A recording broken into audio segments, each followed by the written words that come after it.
30 ఏళ్లుగా నడిచిన జ్ఞానవాపి మసీదు కేసు కీలక మలుపు తిరిగింది. జ్ఞానవాపి మసీదు ప్రాంగణంలోని భూగర్భ గృహంలో పూజలు చేసుకునేందుకు వారణాసి కోర్టు హిందువులకు అనుమతిచ్చింది. వారం రోజుల్లోగా మసీదు ప్రాంగణంలో పూజలు చేసుకునే విధంగా ఏర్పాట్లు చేయాలని సంబంధిత అధికారులను కోర్టు ఆదేశించింది. ఓ పూజారిని కూడా నియమించాలని ఆదేశాల్లో పేర్కొంది. ఇంతకీ ఏంటి జ్ఞానవాపి మసీదు వివాదం?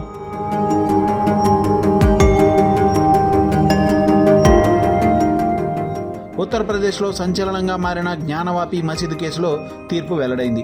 అక్కడ జ్ఞానవాపి మసీదు కింద ఆలయం ఉందని, ఆలయాన్ని కూలగొట్టి మసీదును నిర్మించారని హిందువులు కోర్టును ఆశ్రయించారు.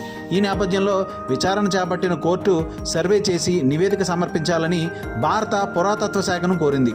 ఇటీవలే కోర్టుకు సమర్పించిన ఆర్కియాలజీ డిపార్ట్మెంట్ నివేదికలో సంచలన విషయాలు వెల్లడయ్యాయి. మసీదు కింద నిజంగానే ఆలయం ఉన్నట్లు తేలింది.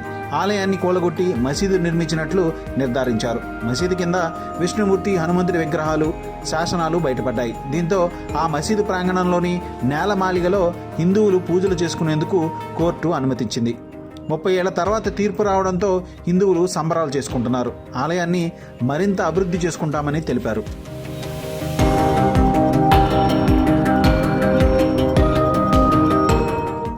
మా వీడియో మీకు నచ్చినట్లయితే please like, share and subscribe.